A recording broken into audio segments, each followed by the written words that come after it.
Hello friends, good morning. Praise the Lord. இன்றைக்கி திருமண நாள், கல்யாண நாள் கொண்டாடுற எல்லோருக்கும் எங்களுடைய வாழ்த்துக்கள். இன்றைக்கி என்ன சமையல்னு பாருங்கள் ஃப்ரெண்ட்ஸ். இன்றைக்கி நான் என்ன சமைக்க போகிறேன்னா, பாசிப்பயிறு போட்டு முள்ளங்கி போட்டு ஒரு ரசம் செய்ய போகிறேன். முள்ளங்கியை நல்லா திருவிட்டேன் ஃப்ரெண்ட், திருவி வச்சுருக்கேன் முள்ளங்கியை. அப்புறம் இவங்க கூட வந்து பாசிப்பயிரும் இருக்காங்க, அப்புறம் கொஞ்சமாக மஞ்சள் போட்டிருக்கேன், கொஞ்சம் உப்பு போட்டிருக்கேன். இவங்க நல்லா வெந்து வரட்டும். லேசாக எண்ணெய் ஊற்றியிருக்கேன். இவங்க எல்லாம் நல்லா வெந்து வரட்டும் ஃப்ரெண்ட், பார்க்கலாம். இங்கே பாருங்கள், இங்கே என்ன எடுத்து வச்சுருக்கிறேன்னா, மல்லி எடுத்து வச்சுருக்கேன், சோம்பு எடுத்து வச்சுருக்கிறேன், அப்புறம் வந்து ஜீரகம், இஞ்சி, பூண்டு, ஒரு வெங்காயம் வெட்டி வச்சுருக்கேன் ஃப்ரெண்ட். இவங்க எல்லாத்தையும் அரைச்சிடலாம். பாருங்கங்க, இங்கே பாசிப்பயிரும் இவங்க என்ன காய் சொன்ன மறந்துட்டேனே. பாசிப்பயிறு இந்த காயும் வந்து வெந்துக்கிட்டு இருக்காங்கங்க. கொஞ்சம் வெந்துட்டாங்க, இன்னும் கொஞ்சம் நல்லா வெந்து வரட்டும். முள்ளங்கி திருவி போட்டிருக்கேன். நான் ஏன் திருவி போட்டிருக்கேன்னாங்க, நீங்கள் ஸ்லேஸாக போட்டாலும் பெருசாக போட்டாலும் சின்ன துண்டாக போட்டாலும் பிள்ளைங்க சாப்பிட மாட்டாங்க, முள்ளங்கியான்னு எடுத்து வச்சுருவாங்க. நீங்கள் எல்லாம் முள்ளங்கி பாய்க்கிறப்ப இந்தமாதிரி துருவி போட்டிங்கன்னா பிள்ளைங்க சாப்பிட்ருவாங்க. ஏன்னா முள்ளங்கி அவ்வளோ நல்லதுங்க. பாசிப்பருப்பும் நான் முள்ளங்கியும் உடச்சி பாசிப்பருப்பும் முள்ளங்கியும் வேக வச்சுருக்கேன், உப்பு மஞ்சள் போட்டு. இன்னும் கொஞ்சம் நேரம் வெந்து வரட்டுங்க, இவங்க ரெடி ஆயிடுவாங்க. இங்கே என்ன வந்துக்கிட்டு இருக்காங்கன்னா, இங்கே சாதம் வந்துக்கிட்டு இருக்காங்கங்க. சாதம் எல்லாம் போட்டாச்சு. இன்னும் கொஞ்சம் நேரம் வெந்துட்டாங்கன்னா இவங்களையும் வடிச்சிடலாம். இங்கே என்ன எடுத்து வச்சுருக்கேன்னா, பொரியலுக்கு வந்து வெண்டிக்காவையும் அவரைக்காய், அப்புறம் வெங்காயம், ஒரு சிகப்பு மிளகாய், இவங்க எல்லாத்தையும் வெட்டி வச்சுருக்கேன். இவங்க வந்து பொரியலுக்கு. இங்கே என்ன வெந்துக்கிட்டு இருக்காங்கன்னா, கடுகு தாளிப்பு, கொஞ்சம் உப்பு போட்டு வேக வச்சுருக்கேங்க. அவங்க பொரிஞ்சு வந்துக்கிட்டு இருக்காங்க. இந்த டைமில் வெங்காயம், கருப்பில், ஒரு டொமேட்டோ, ஒரு சிகப்பு மிளகாய், இவங்க எல்லாத்தையும் தாளித்து எடுத்துக்கலாம். இவங்க கொஞ்சம் தாளித்து வரட்டும். இந்த முள்ளங்கி பாசிப்பருப்பை போட்டு ரசம் ரொம்ப நல்லா இருப்பாங்கங்க இவங்க. நீங்கள் சமைச்சு இந்த வெயில் காலத்தில், எங்கள் ஊர் பிணைங்கெலாம் சரியான வெயிலாக இருக்குங்க. நீங்கள் இந்தமாரி வெயில் டைமில் இந்தமாரி சமைச்சு சாப்பிட்டிங்கன்னா, வெஜிடபிள்ஸ்லாம் நிறைய சாப்பிட்டிங்கன்னா ரொம்ப நல்லதுங்க. இப்போ இந்த முள்ளங்கி பாசிப்பயிறு ரசத்துக்கு நான் இங்கே எடுத்து வச்சுருந்த இந்த இதை வந்து நல்லா அரைச்சிட்டேங்க. இவங்களையும் இவங்க கூட போட்டுடலாம்.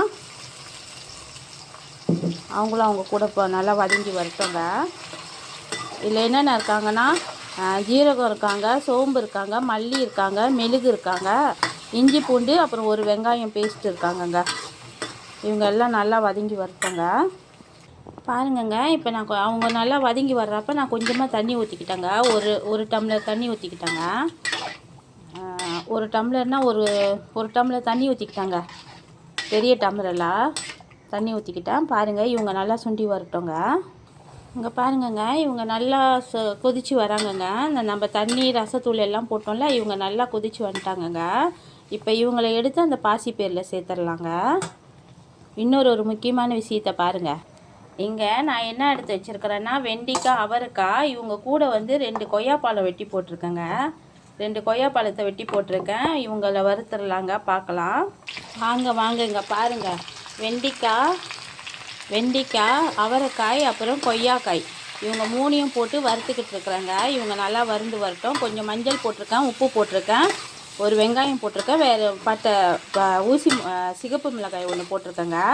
வேறு ஒன்றும் இல்லைங்க. இந்த பாருங்க, கொய்யாப்பழம், அவரைக்காய், அப்புறம் வெண்டிக்காய், இவங்க 3ஐயும் போட்டு வறுத்துக்கிட்டு இருக்கேங்க. செம்ம டேஸ்ட்டாக இருப்பாங்கங்க, நீங்கள் ட்ரை பண்ணி பாருங்கள். இங்கே பாருங்கங்க, நம்மளோட பாசிப்பருப்பு முள்ளங்கி ரசம் ரெடி ஆகிட்டாங்க. நம்ம தாளித்து அவங்களையும் இவங்க கூட ஆட் பண்ணிட்டோம். இப்போ எல்லாமே ஓகேவாக இருக்காங்க. கொஞ்சமாக மல்லி இலை போட்டிருக்கேங்க மேலுக்கு. இவங்க ரெடி ஆகிட்டாங்கங்க. இப்போ நம்மளோட அடுத்த டிஷ்ஷுங்க. இவங்க என்னதுன்னா, அதான் வெண்டிக்காய், அவரைக்காய், கொய்யாக்காய் போட்டிருக்கேன்ல, இவங்க 3ஐயும் போட்டு நல்லா வறுத்துக்கிட்டு இருக்கேங்க. இவங்க செம்ம டேஸ்ட்டாக இருப்பாங்கங்க. நான் நினைக்கிறேன் இவங்க வந்து என்னோட சேனலில் தான் இந்த ரெசிபியை நீங்கள் பார்த்துருப்பீங்கன்னு நினைக்கிறேன். சூப்பராக இருப்பாங்க, செஞ்சு சாப்பிட்டு பாருங்கள். பாருங்கங்க, சாதமும் நல்லா வெந்து வந்துட்டாங்கங்க. இவங்களும் நல்லா வெந்து வந்துட்டாங்க. இப்போ இந்த டைமில் நம்ம என்ன செய்யணும்னா, இந்த சாதத்தை வடிக்கிறதுக்கு கொஞ்சம் நேரத்துக்கு முன்னே நான் என்ன செய்வேன்னா, வெந்தயம் கொஞ்சம் போட்டுருவாங்க. அவங்கள வெந்தயம் போட்டுட்டு ரொம்ப நேரம் கொதிக்க விட மாட்டேன். வெந்தயம் போட்டானே கொஞ்ச நேரம் பாருங்கள், வெந்தயம் போட்டானே நான் என்ன செய்வேன்னா கொஞ்ச நேரம் ஒரு செகண்ட் 2 செகண்ட் கொதிக்க விட்டுட்டு அவங்கள வடிச்சிருவாங்க. வாங்க வடிச்சிடலாம். பாருங்கங்க, வடித்த சாதம் வெந்தயம் போட்டு வடிச்சிருக்கேங்க. நீங்கள் எப்பயுமே புழுங்கரிசி சாப்பிட கற்றுக்கங்கங்க. ஏன்னா பாயில் அரிசி வந்து புழுங்கல் அரிசி வந்து நீங்கள் கண்டிப்பாக சாப்பிட்டு தான் ஆகணும் எல்லோரும். ரொம்ப நல்லதுங்க உடம்புக்கு. நான் இதை உங்களை ஒரு ரிக்வெஸ்ட்டாக கேட்டுக்கிறேன். புழுங்கல் அரிசி சாப்பிடுங்க, ரொம்ப நல்லதுங்க உடம்புக்கு. நீங்கள் வடிக்கிறதுக்கு ஒரு செகண்ட் முன்னுக்கு வந்து கொஞ்சம் வெந்தயம் போட்டு வடிச்சிங்கன்னா ரொம்ப நல்லா இருப்பாங்க.